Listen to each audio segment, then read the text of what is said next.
Hello there, and welcome to Creatives in Conversation, a podcast series created by myself, visionary artist Roberto Pichau. In this podcast, I'll be speaking with artist Stuart Mel Wilson.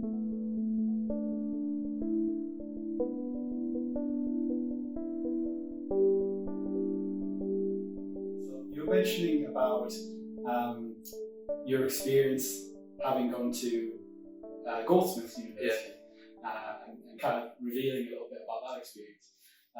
But then you're also starting to talk a little bit about, your own work, as well as like the support work that you were doing before. Well, if I talk about my experience at Goldsmiths, it was more the kind of, we were saying about like at university. I did go to Goldsmiths for the badge. I don't really, and it does work. A lot of people have listened to it, so I probably wouldn't have because of that badge. But I was more kind of making the point that it really doesn't really mean anything in the grand scheme of things. Like once you're out and being an artist, it's kind of like hard work. It's about sending the applications off, and I think that's exactly what I said. Send the applications off, have the conversations, don't burn bridges, and just like play the game a little bit. That's what I was kind of saying with the Goldsmiths kind of thing. But I was also talking about my experience there and saying about I had a lush studio, probably the nicest studio of my life. But yeah, that was like 10 years ago now. So I moved back up. I practiced as an artist in London for probably 5 years after university, before moving back up here. And I had less success down there. I put on a lot of shows, but my work was a lot flatter. It was very much like just the wall-based kind of stuff, like similar to this, but you wouldn't be talking about like this kind of language. It was very much contained in that kind of art way of it being like, it wasn't on a canvas, but it was still on plasterboard, but it was like a flat piece. Can you just quickly describe to us what we're seeing, just for anyone who's just listening? In the background, this was a residency I did with Gas Contemporary. I think they've closed down now in South Shields, North Shields, about 3 years ago, I think. And I did this live in a window of the shop in the shopping mall, and I was kind of did that because I wanted to talk about the craft of drawing, because people don't really think of like drawing as a craft, and I kind of did find that interest, but also more so found massively interested in talking about labour and like portraying labour in the work. And I always try to emulate some kind of grandeur in my artwork, and I don't think my drawing is grand or anything like that, but like, that's one of the reasons I do big work. It's because I want to kind of mimic that mastery. I want to portray artwork as having that pedestal that it used to have that it doesn't really have. And this piece really does fit in really well with that, because the kind of central theme around all of it, I mean, I call it POF after Plenty of Fish. A day and that, I don't think it's very well used today, but that's the kind of joke side of it. And I always like to make work funny, but and that was like the idea of the infinity and the shark doing it like this is a fish in the sea. But it was really kind of talking about the internet and actually how we digest art, and how immediate art is. And like that was why I was comparing it to something like Plenty of Fish, or something that you can, or like Tinder today, is something that you just swipe and forget about. And like I'm on Instagram, like the endless loop of artwork that you're just sitting there and liking. And even though I do that, and I think Instagram's a brilliant way of advertising, and it's one of the ways I actually got noticed and got my first couple of shows. It isn't the artwork itself, or it isn't to me. It can be to somebody else. It can be if somebody, and I know like the RCA now doing a degree in doing artwork online and doing like kind of social media kind of side of things. But yeah, so it was kind of talking about that immediacy, like how we live in an age that artwork, and I think even since the YBAs really, like artwork is kind of throwaway, and it doesn't need to be, and I don't want it to be, and I kind of wanted to have that importance, so like that's why it's so big, grand, large. That's why I talk about things like labour, because that's like getting anyone to be able to come up to this and go, that is art. And that's weird, that's like a concept even way back, like the days of Goldsmiths. That was one of the things I was kind of mulling over then. And I guess like my kind of predictions about how things would go forward have went probably more than I even thought. So like I thought art was quite throwaway then. It's so much more now, especially with Instagram. So that is why it's like the infinity symbol and the shark chasing it. Again, I love humour and I always think artwork. I always think satire, if you're going to do any kind of satire, do it with humour because people are listening to you. Because if you're just going to go straight in and slap them with a face of an opinion, you're going to be like a preacher. And what do most people do when they get preached at? Their backs go up. So I always think humour is the best way. Plus as well, I never want to be like telling people what to do. So I think it's like with humour you can kind of suggest stuff and like make people think. And I think that's the role of artwork. It's never going to change the world, but you can still talk about stuff, and that's still really important. Like to just open up a conversation, that's massively important. That's the peace process without sounding like this is that grand, but that is like how grand art can be. And if we look for our role today, I mean, really one of the other things, I know this is going like way over there, but like artwork really does like, it's one of the one things that really states us as human beings on this planet. I mean, that you've got, we keep history, and how do we keep history? We keep history through art. I mean, like, people really don't get that relationship, but it is that massive. Like, today you might think you do it in books and other stuff, but generally we do it through art. And I'm not just talking about the arts, like, not just fine art, like photography, dance, literature, all these things, like, that is our history and that's how rich it is. And like the fact that we, us apes, can think outside and project ourselves out into the world and create like this visual language or this other kind of language. And that's why I think it's so special, and that's why like I've set myself this mammoth task that's really bigger than me as an artist to do. And that's why I feel like I need to be humble. And that's where I'm going full circle. So like, if you're going to set yourself up with like a mammoth task like that, you can't be shouting at people because you're going to get nowhere. So yeah, that is kind of this piece. So it sounds a lot like you're thinking about engagement with people that you're wanting to reach out to. You mentioned about the preacher aspect, but something that you didn't mention about this piece for anybody who's listening is that it's a mixture of obviously a lot of fish moving around in an infinity circle, and then you've got a shark. But then you've also got speech bubbles with words, and that's when you talk about the humour. It's actually using a voice there. It's weird to say that. That's like going back again. That's like before I kind of set out with like this concept. Somebody told us that artists only have one concept in their life, and I was like, nah, I have like different concepts every single week. My work also changes as well, and I quite like. I work in a chaotic manner. So my work isn't really planned. Like, I started doing the shark, and then I was like, I need something else in it. And I was like the beer ball, and then there's all these things. And I think like, I think that's part of my dyslexia, because I've learned a lot about dyslexia, and the dyslexic brain works very, very differently. Like, we pull information all together at once, like, and that's why we get things muddled up. But we can attach two forms of information quite easily together. So something like internet and equation, you can, and then tying it together to make like some kind of language in your own way. I think that comes quite naturally for people who are dyslexic. So like, I don't know where I was going with that point. No, I think it's fascinating what you're saying, because I know you said that you were quite chaotically. But instantly I thought, when you then described the style with the shark and you respond to that, it sounds to me, and it's something that I've said to other artists as well, very intuitive. So you've started with something, and there's been a feeling of needing to respond to that, and you've kind of gone with it, and it's almost dialectic. I'm totally agreeing, because like it does strike us as being something dialectic, and like I always talk about artwork like language. I always do it, and I think anyone who doesn't is a little bit naive on their own practice, because it's not just crafting, especially if you want to be getting into fine art. I mean, I understand that everyone can be an artist and those kind of things, but if you want your stuff to be seen in the gallery and all those kind of things, you've got to understand that it is talking to people, whether or not you want it to or not. And like, you can control that language, and like, you have to take some responsibility. A lot of artists don't. A lot of professional artists don't. But I won't mention any of the big people in that. But like, there's a kind of social responsibility with that. But yeah, and the dyslexic thing, and that came really early on, and that is where the quotes literally came from.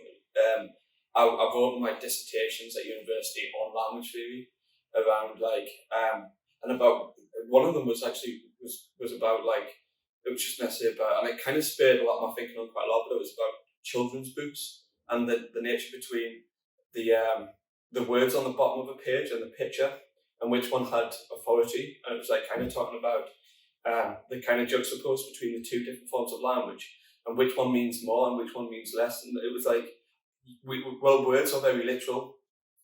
Words say what something is, but that limits the potential of something. And these kind of things, all this kind of language theory, because I don't think I struggle with language. I think my approach to language, being dyslexic, is different to other people's. I have a different relationship to it. You can hear I can articulate myself quite well. But if you read my stuff, my grammar can be really terrible, and I have to, when I send applications off, a lot of them are terrible because my dyslexia, but I can articulate my words and everything like that really well. So that's why I've got a massive interest in the language as well. So when I was saying before about themes and concepts, it kind of runs parallel. I've got this kind of overall art thing going on, and then I've got this kind of concept about language and how you tie them in. A lot of the time they are quotes, and I think this one, I think both of them are quotes. I know that one definitely is. Well, that's the title. So what does that say? Born but everywhere in chains, and it comes from Jacques Rochery, Jacques Rochery. I think I pronounced he's a French guy who wrote before the French Revolution, and he wrote The Social Contract. And anyone who wants to understand the world we live in probably needs that. I point people towards it all the time. And it's not so much of a book. It was written by somebody who was middle class, and it is it isn't Thomas Paine. Thomas Paine wrote this The Rights of Man, and it was for the everyday man. This book really wasn't, but it did spill on the French Revolution, and it did change the kind of way. But it lay out in stone all these kind of contracts and negotiations we have with leadership and government, which we don't really think about in everyday life, but it's there. It's there. The way you walk around, the way you behave, the reasons why, and to understand a contract. I always talk about that. It is a contract. It's an agreement. So you've got the right to pull again one way or another, but you have to understand it as being that, and that's why I think it's called a social contract, and that's why it's in there, because it's kind of understand where you fit in it. Again, I'm saying about concepts, I think my work's about everything at once, and I don't really dictate where it's going to go, and I just go with it. It sounds like you are pulling in a lot, and then you were saying projecting. I totally realise it, and then I do these kind of things, and I do these things at any chance I get, because I love talking about my work, and not because I'm arrogant or anything like that, but because it really formulates my thinking about my own work. I think it's an important part of your process. And if writing isn't your thing, talking about your work can really cement it in. So completely. What you're saying there about processing the thoughts, I think it's a powerful thing to just have a space to just let the thoughts come out in whatever way that we do. I wanted to come back at what you're saying about the social contract with the government stuff. I was just, we don't have to go into this topic at all. It just seems so appropriate for the time that we're living in. Totally. When our lives are being, the restrictions come in all the time, and why and how we get on with them and stuff. I just thought it was really. Last year, I don't think I've seen such an agreement to do something, and I do agree with it, because I'm not going to say COVID doesn't exist or any of that kind of stuff, because it clearly does, and people were getting very sick of it. So, but it is a very, very good demonstration of that. We will go along with this extreme measure of staying in our houses. This, you couldn't do that. But they did do it, and we all went along with it. It's one of the funny things. When I see people rebel against. It's but you stayed in your house for months, but now you decide to rebel. You stayed in your house, not for months, for about a year. You stayed in your house and you went around your block, you went out once a day. That's Orwell, you know what I mean? That's so I do get that point. It's a fascinating time, and I feel like there's a lot of a lot of the ways that this whole chapter in history will be critically analysed. Whether it's just on the psychological level, on the political level, on the legal level. There's just so many. You couldn't get it. A huge part, which when you were talking about, the connection to that book and the French Revolution. We do live in an age where, things could go.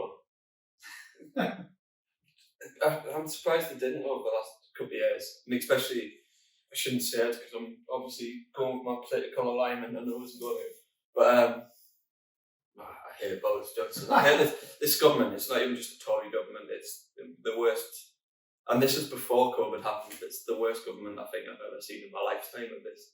And I'm lucky I missed the Thatcher years, but I actually think what they get away with, this government, I don't even think Thatcher got away with. Like, they're changing leaderships, they're changing laws, and it really does seem like that they have broken our social contract. They really do seem like it's swung 4-2 one way.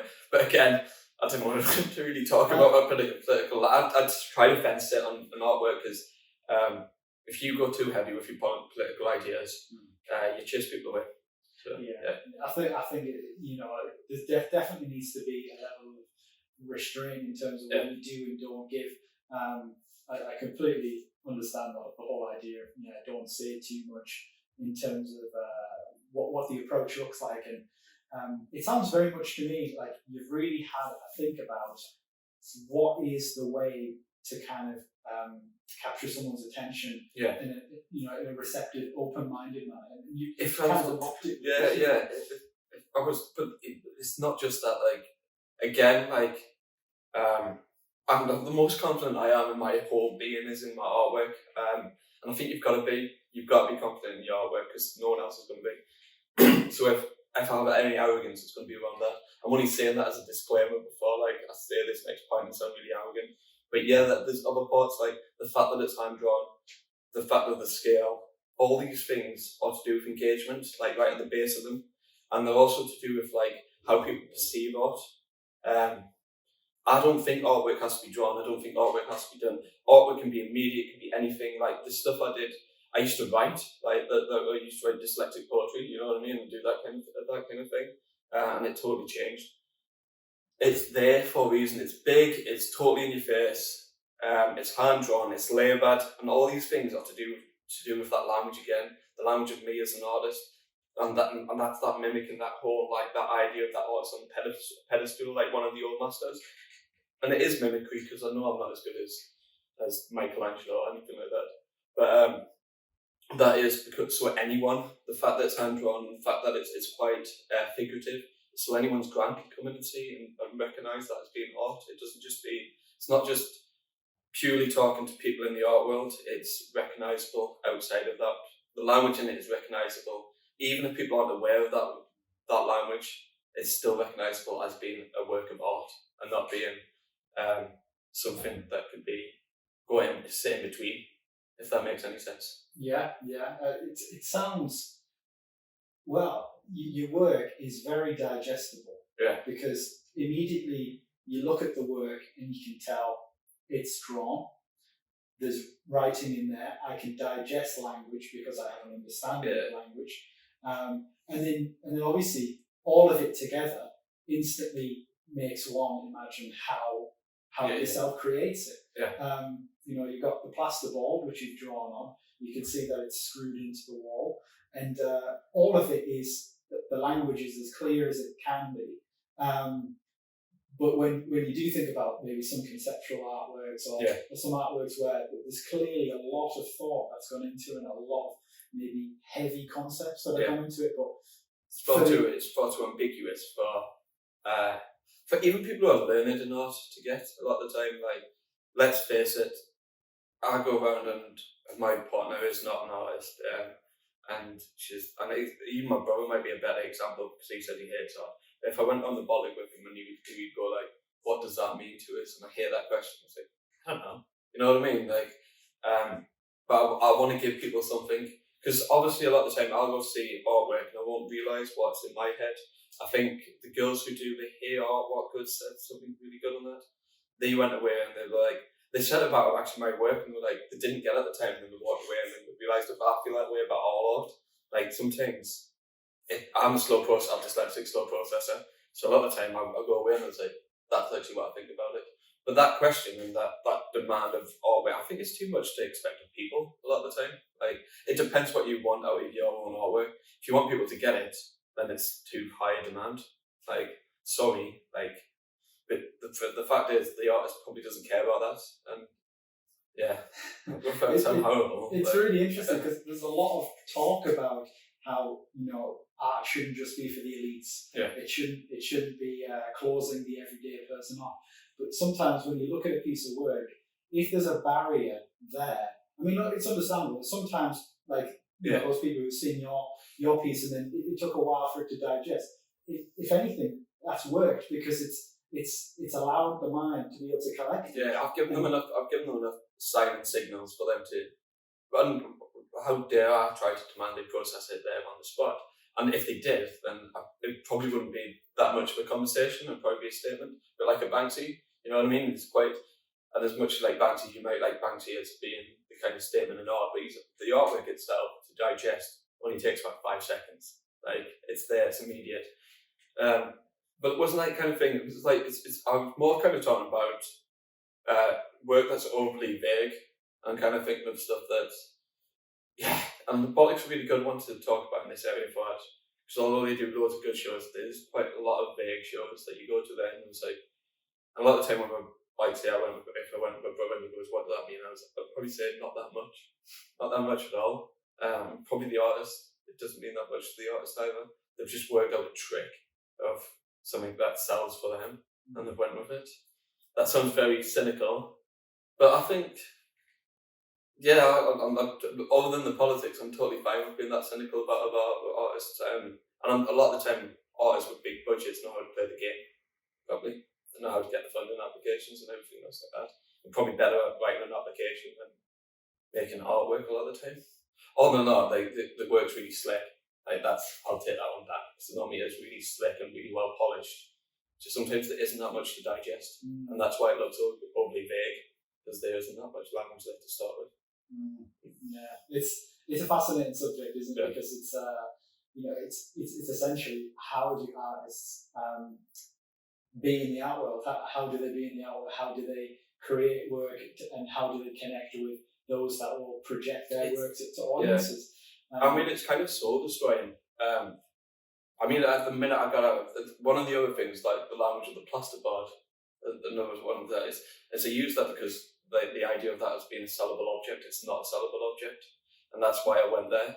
And it really was like a statement that I went to immediate after I left Goldsmiths. I'm going to make it on a waste product. I'm going to make it on something that's got no value. So I'm going to put this big statement. I'm going to do all this laborious stuff on this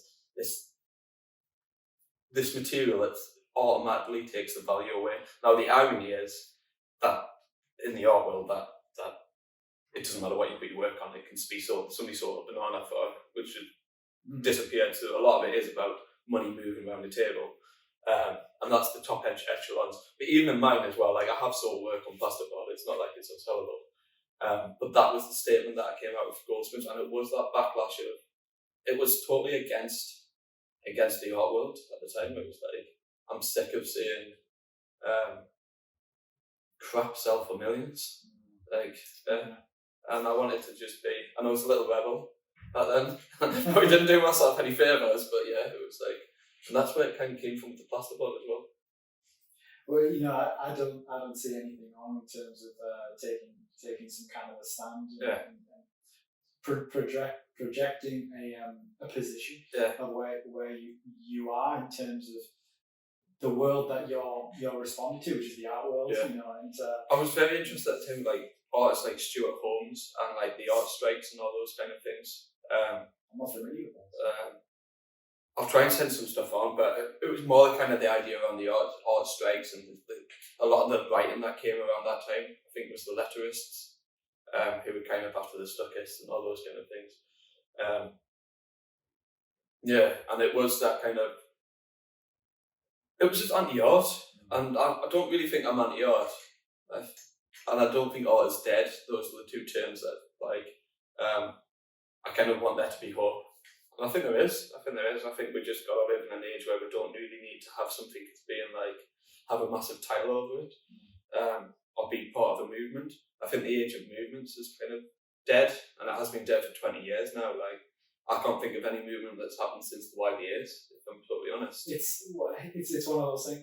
It's hard to know if there is a movement that isn't really being brought to the forefront, or whether it's a case of, is it globalization that's just completely eradicate the possibility of that, because a group of artists together in one place, don't really have dropping the ocean in terms of how many. And again, with the comment about Instagram, everyone's immediate, so if there was a movement, it would be gone 10 seconds later because somebody's liked it and it's moved on to the next one. So there's this theme about, I guess, another version of consumerism, which is, in this you've always got plenty of fish. Everyone's so consumer. It's like, right, yeah, I've seen you. That's it. And some people literally go to the extent of, objectifying people and using and discarding, or just disappearing. So it's the same. Do you know behavior? Do you know the term straw dogs? And where that comes sounds from? Familiar, but there's a couple of films. There's a book by John Gray, and I think that's where I came across the term. But like, it was something like these tribe people have these like little straw dogs, and they put them on the mantelpiece, and they're the most important thing in the world. They worship them. Then the next week they just throw them in the rubbish, in the tip. And a lot of the time, I kind of refer to that, and that's what I think about, and that's why it's throwaway, and that's what I'm talking about. Like, as humans, we're so faddy, and things need to be like. So we'll put something on a pedestal and tell something, and we do it with people as well, and it's quite horrible. Tell people they're brilliant, and then the next week we're absolutely pulling to pieces and putting them in dirt. So so fickle. But that's one of the things I've read about it as well. And I don't know why, but we are quite like that as humans. Like, I don't know, and I'm rebelling against that as well. I wonder if there's maybe an element of groupthink, or how we are social creatures, and whatever the collective is kind of aiming our attention at, we have to, or we feel compelled to direct our attention that way, because I don't know if it's a survival thing. Well, it totally will be like conformity one is, and that's another one with the internet. And this is only a smaller one. It's a bit of a fear. I've got a little bit of a fear for everyone's a celebrity. We live in the age of everyone portrays their life and has avatars online of themselves, and projects an idea of what their life is, which is probably a lie. Which generally even mine is, you know what I mean? I posted pictures of my Christmas tree, and the nice image of what I want the world to see. But I do wonder what that does to our psychology, and I wonder what that does to our brain and the way we breathe. Like, I think we live in an age that we haven't evolved fast enough. Like, technology has evolved faster than the human mind has evolved. And I think we're way behind, and we're actually damaging ourselves by going on these things it was so superficial, and we're burning the planet to a crisp, and it's because we can't get over the level of our own self-importance. And I know that goes right back to a religious thing, because we've taught the world for generations that we are the centre of the universe, and we really aren't. That is another point. I'm quite anti-humane. Not anti-human, anti-human, anti the idea that we are the centre of the universe, anti that we're important. We're not important. We're a part of nature, we're part of the world. We're just a mixture of atoms, we're chaos, we're molecules held together.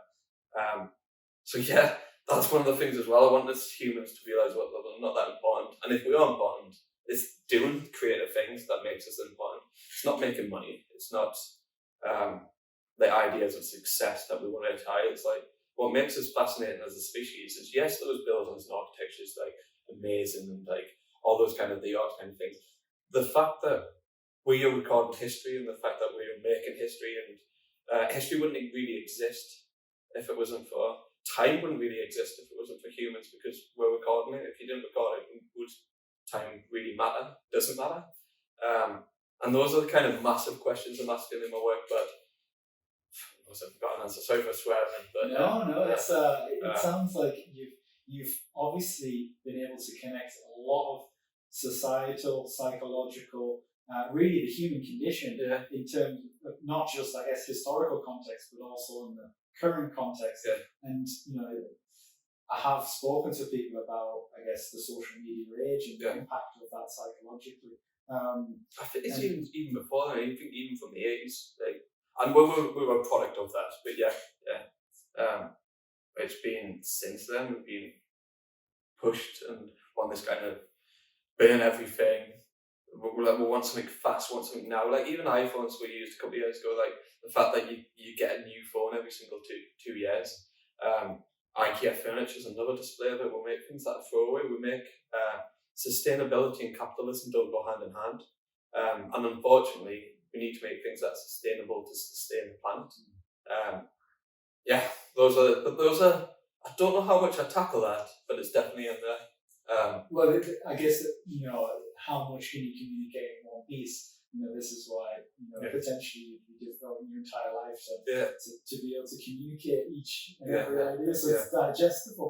We're quite simple creatures in terms of how much we can handle.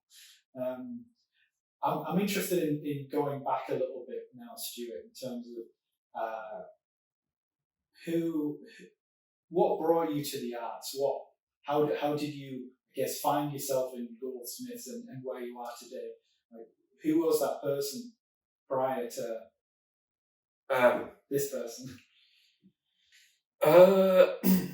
Really, I'm quite heavily dyslexic. I went to a specialist school when I was younger, and it was one of those kind of things. And I always say this, and I say this quite openly as well, because I think a lot of us should be a bit more open about this kind of thing. I'm very opinionated as well. I realise I don't know as I'm talking, but we make artwork, and generally you made artwork because somebody at one point told you that you're good at it, or that you've achieved something, or that they like it. You know what I mean? So I'm never going to be as naive to say, like, if you're talking about the little child me as at the beginning of an artist probably did a drawing for somebody and they told me it was good, and I was probably that little dyslexic boy who probably at school didn't get told he was good at much. You know what I mean? I was really good at sport, but that was until I got older. So that's probably where it all comes from. Now these other side of it, like, I think quite a lot and quite deeply about the world, and I need to put it somewhere. And like, I always have. I've always wanted to tackle the big questions, and I'm not saying that makes us intelligent or it doesn't make us intelligent. It's just I need to tackle those questions. I don't know why. I've always been fascinated by the big questions in life, and wanted to find maybe not answers, because I don't really believe in answers. I don't really believe in facts. I kind of believe like things progress and move. Like knowledge is a fluid thing. It's not a finite thing. Facts aren't finite. Facts change and opinions and they get disproven. And I don't know why, but that is. I'm always interested in that. There was also the other side of I don't know where I go when I draw a lot of the time, and that's not particularly about drawing, and not so much about artwork, but a lot of the time my mind goes off, and I'm not thinking about the line I'm putting on. I'm thinking about the line down the road. I'm thinking about, so if I'm doing this, I'm not really even thinking about this. I'm not working anything out because it's so instinctive towards us now. Like I'm thinking about that while I'm doing the lines on this, if that makes any sense. So I'm thinking about the words I'm going to put in there, and So when you ask us who I was, I don't know, but those were some of the ideas that said. It sounds like complete intuition. Like you've made the mark. You've already decided that mark exists, and you're moving on to the next mark. And, it's fascinating. I love these concepts that you're kind of circling in your mind. Yeah. And, you said before, I think it's a good thing about processing it through speaking. Yeah. I think there's a really powerful thing in that, especially when we're living in a time where policing of language is a big thing, or people feeling that they can't say whatever it is that's on their mind to the fullest extent. And I know you were saying cancel culture, that kind of thing. There's that, but there's also, I guess, the case of people being afraid to say something in case of being misinterpreted, or it's a big thing, and I don't think it's necessarily all down to cancel culture or necessarily politics. Unfortunately, cancel culture generally is talk about the wing that I don't align with.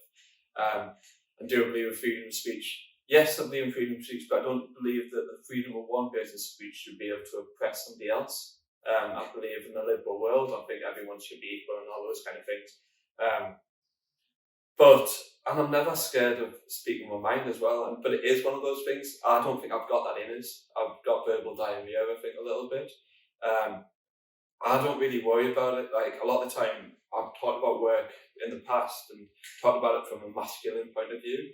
Now, a lot of people would shy away from that, but I'm not impressing somebody by talking about something about work being masculine and about seeing the work between the different elements of being feminine and masculine and those kind of things.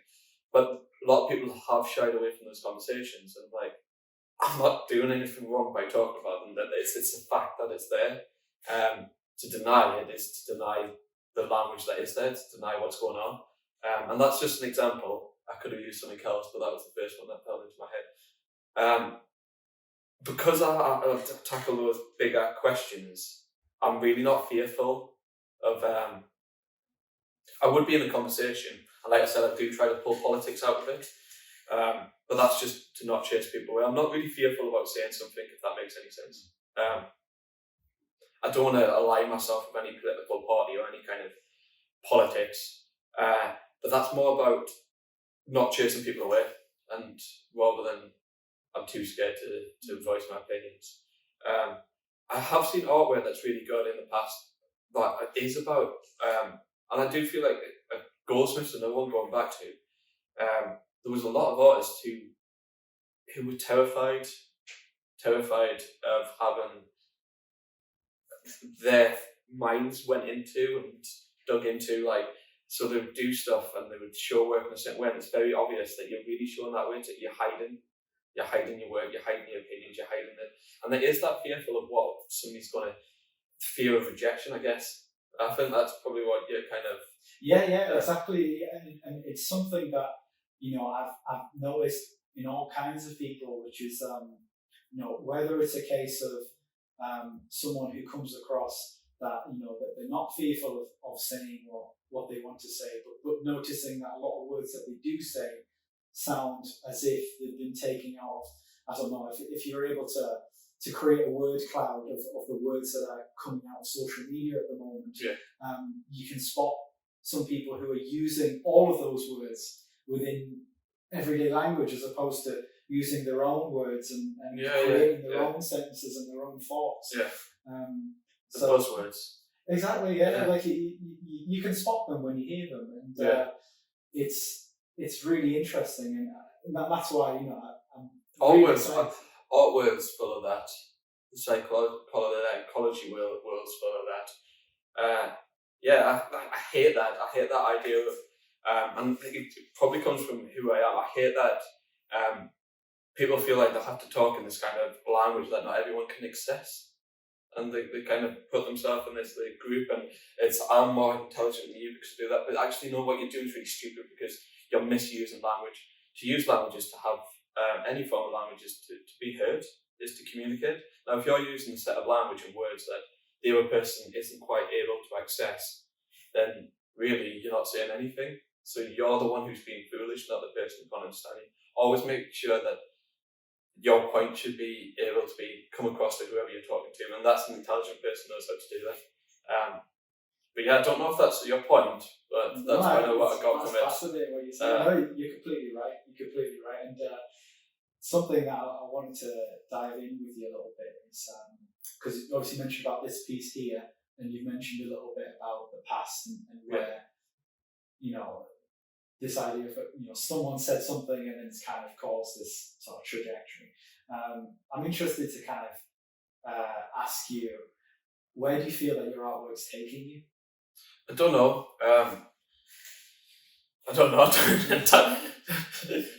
Nowhere.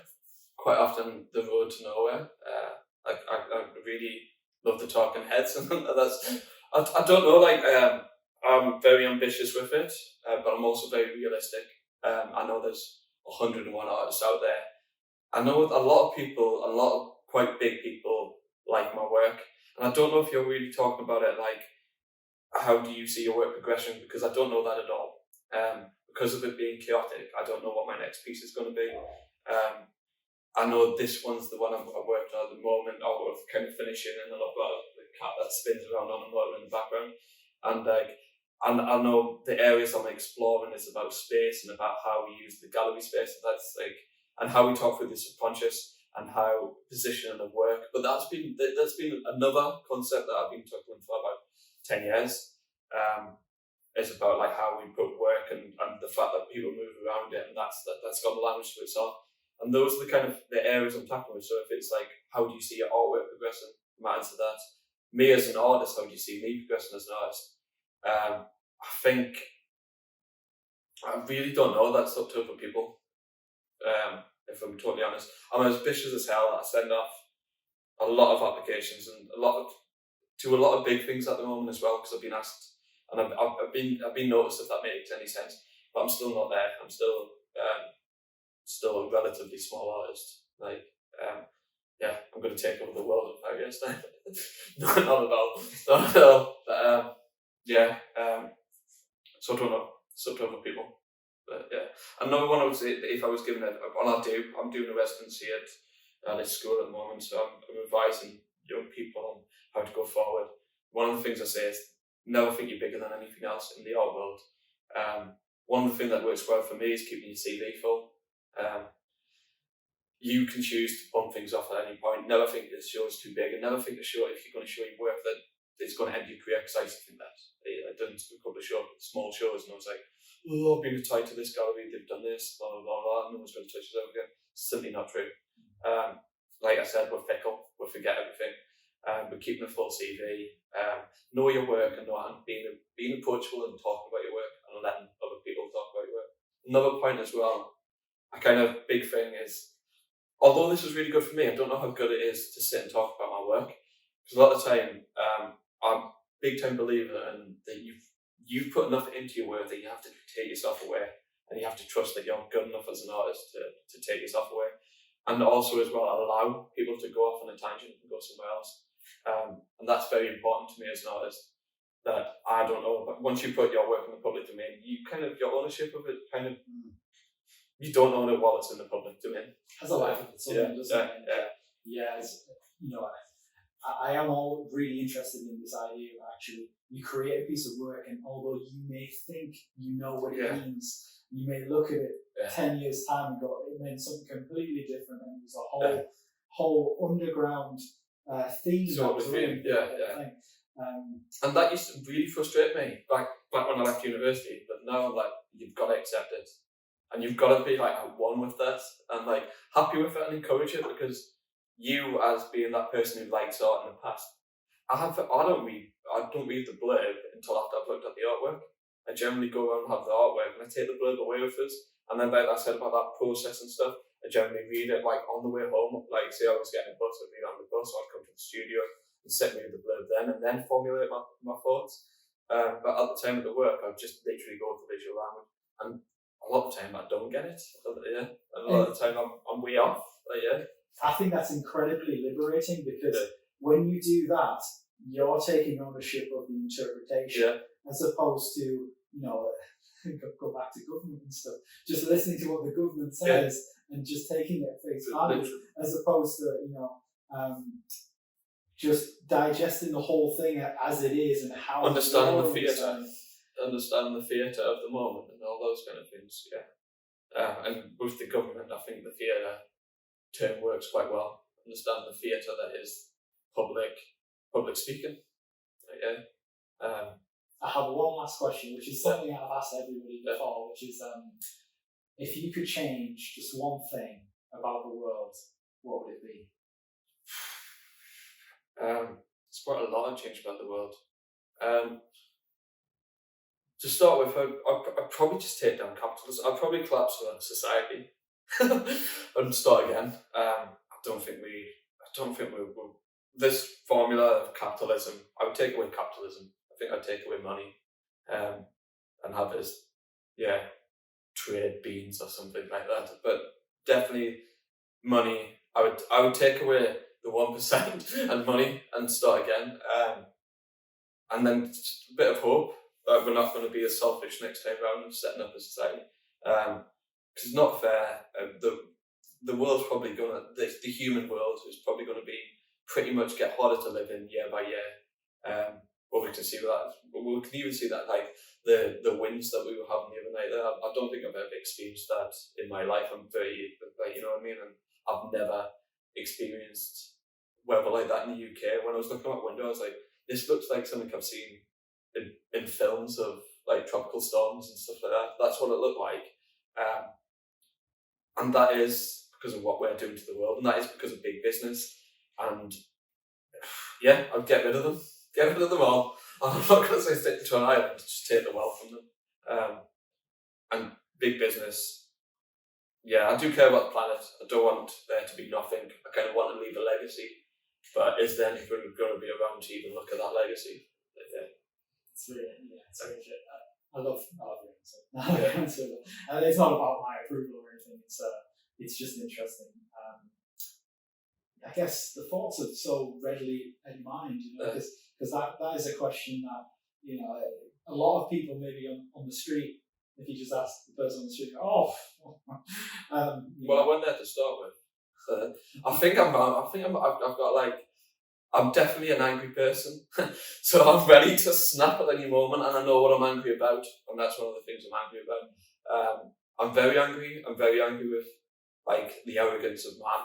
I don't think I'm quoting Lord of the Rings there, but we are a very arrogant species, and we've done a lot of damage, and we're still doing it. We're not learning our lessons, and you can hear in my voice. I'm like, so it's ready underneath the surface. All this stuff as well, like. I'm a thinker. I might not be right, but I think all the time. I'm quite a deep, John Lydon said, Johnny Rotten, anger is an energy. You've got to utilise it. Nothing's going to change unless you know how to rebel. Or like Albert Camus, all those quotes it's used in quite a lot of my work as well. A lot of them it's about rebellion. Where I came from, I mean, I'm not so much of a rebel now, but the fact it's on plasterboard, it was an act of rebellion. My statement against the art world is a rebellion. It's a rebellion of the institutions that I'm a part of, and I understand I'm a part of them. But that is fueled by an anger, and I do think, you hit the nail on the head. You do need to be channeling your anger rather than let it take over. But there's nothing wrong. We have emotions for a reason, and there's nothing wrong with your emotions. There might be problems with the behaviour that comes out of those emotions, but to make angry artwork, go for it. And when it's against that 1% and that kind of, they need a talent. To go back to the Geordie self, they need a talent. Just for anybody who's listening, where can they find you your work? One of the best places, like I said, even though going against everything I've said, it's probably Instagram, and that's Stuart _Mel _Wilson. So that's and you can put that in there. Also, my email, my website is stuartmelwilson.net, I think. And they're probably the two best places to. And you can contact us. It's a public account, so people can go on either one of them and contact me directly through them. Well, thank you very much. It's been brilliant. Thank you very much. It's been absolutely definitely. we'll definitely keep in touch. Yeah, definitely do. Yeah, it's nice talking to you.